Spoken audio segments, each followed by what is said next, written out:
Fellas, today I've got a list of fighters that are currently in retirement and have retired from the sport of MMA and left the UFC that I think could still be competitive against around the top 15 slash, obviously champion level. Some of them I think could be around the champion level. Some of them I think could be just around the top 10. I'm not going to be including like fighters that are retired that could beat like some random unranked prospect, because like for example I'm not going to include Khabib just because he could beat some random lightweight that no one's heard about. I'm going to be talking about the higher level of MMA these fighters could compete at, and yeah, let me know if I've missed any retired fighters out. But we're starting off with a man who retired in 2023 with Glover Teixeira. Yes, I think Glover Teixeira, I think he could still be competitive at somewhere in the top 10. I don't think he's champion level, I'm going to be honest. I mean, he lost to Jamal Hill, he lost to Yuri Prohaska. It's been over a year since he's been out of the octagon, but he's got some notable wins against some current, top 10 opponents. He's got a win over Nikita Krylov, and obviously his infamous win over Jan Blachowicz as well.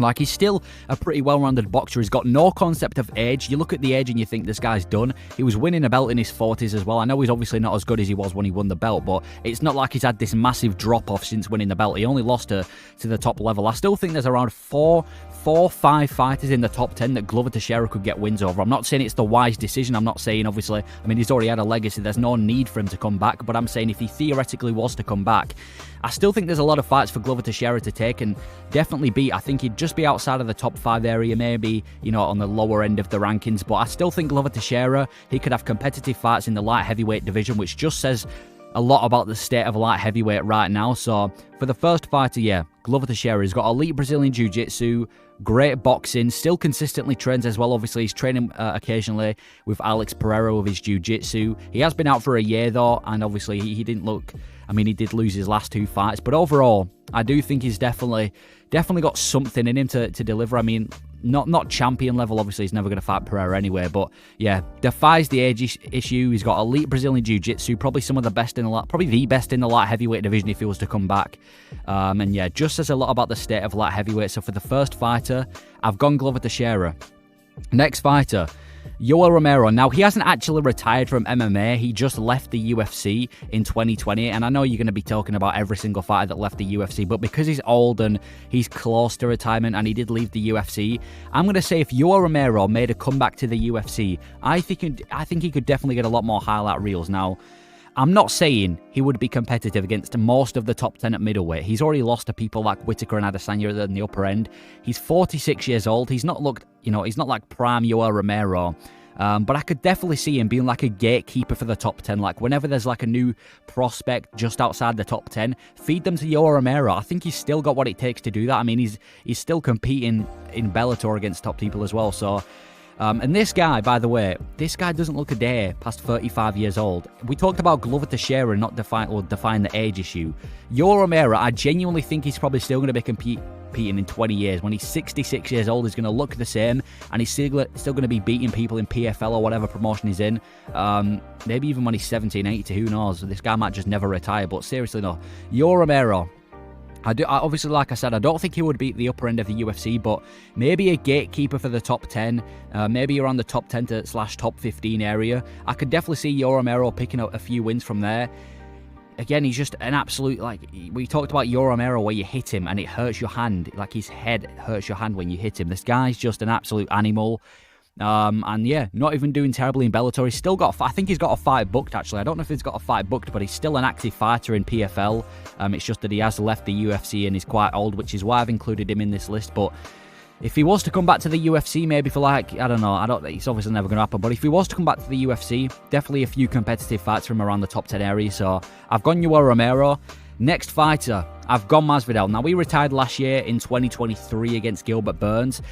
Now, I think there's still a lot of fights for Masvidal to take in the welterweight division. Similar to Yoel Romero, I don't think it's going to be like top 5 area, but you've got to realise this guy's only really been losing to the best. He lost to Covington, who's just fought for the belt, Usman, when he had the belt, and Gilbert Burns. That's all of his losses. I still think there's if after the Burns fight, I was already matchmaking him against Kevin Holland because I thought that would have been a great matchup for him. So there's still matchups like Kevin Holland, maybe even the GOAT gatekeeper in Neil Magny. There's a lot of fights for Masvidal still. He's a big star, and to be honest, it wouldn't surprise me if they bring back Masvidal for like 1 or 2 fights. I originally thought they might bring him back for UFC 300, but we also got the news that well, I don't know if it's confirmed, but he's rumoured to be fighting Nate Diaz in a boxing match. And I know that's Nate Diaz and that's not MMA, but it shows that he's still trying to be active. So who knows? Maybe there's still room for Masvidal to be active in the UFC. I think there's definitely a few fights left for him in the UFC at the lower level, not at the top level. His title runs, his title aspirations are over. Call him whatever you want, call him the greatest journeyman of all time, but there's still a lot of big fights for Masvidal. Like I said, Kevin Holland would be a fun fight. Maybe even someone like a Neil Magny. Just someone who's around the top 10, top 15 area of the welterweight division. I could definitely see giving Masvidal some competitive fights. I don't think he's completely finished as well. I'm not saying we have to wait for him to go on a complete fall-off like Tony Ferguson until we demand that he's finished. I don't think the retirement was necessarily a bad decision, because he did say that obviously his reflexes aren't great and everything, and he could tell he's getting old. But it was only a few years ago when he went on a crazy run. And he definitely beats a lot of people below rank 7. I still think he's a great striker. His takedown defense is meh. But overall, I've gone Masvidal, 39 years old, and I still think there's a lot of fights for him. And another thing about Masvidal, like, he peaked towards the end of his career. His prime was obviously in 2019, like towards the end of his career. But anyway, next fighter, Jose Aldo. I think Jose Aldo could compete around the top 5 area. Now, he has been out for quite some time, obviously. He retired in 2022 against Marab. But to be honest, he hasn't actually, like, he's beaten some pretty notable people in the bantamweight division. He's got a win over Pedro Munoz. He's got a win over Rob Font. He's even got a win over Marlon Vera, who's now going to be fighting for the belt. So I still think there's a lot of fights for Jose Aldo. Like I said, he's already lost to Marab. I do think he'd probably lose to Vera in a rematch. And at the top level of opponents, I do think would give Aldo a tough fight. But in the bantamweight top 10, I still think he could definitely be one of those fighters that you chuck him for a fun fight every now and then. Not necessarily title aspirations, even though, who knows? Maybe Aldo, maybe if he was to come back and like rematch a Marlon Vera or someone like that and he was to get a win, maybe Aldo would go on like a 2024 title run. To be honest, obviously he's not going to come back because he's retired now, but even if he was to come back, I wouldn't even completely rule out him getting some sort of title fight after a few wins, because he's definitely got what he takes. He was never washed as well. His retirement loss was against Marab. And it wasn't even like a devastating loss. It wasn't like he got absolutely mauled. It wasn't like the beating that Marab put on Peter Yan. He got held against the cage for 15 minutes, and that was the fight done. So it's not like he had a devastating loss to his career.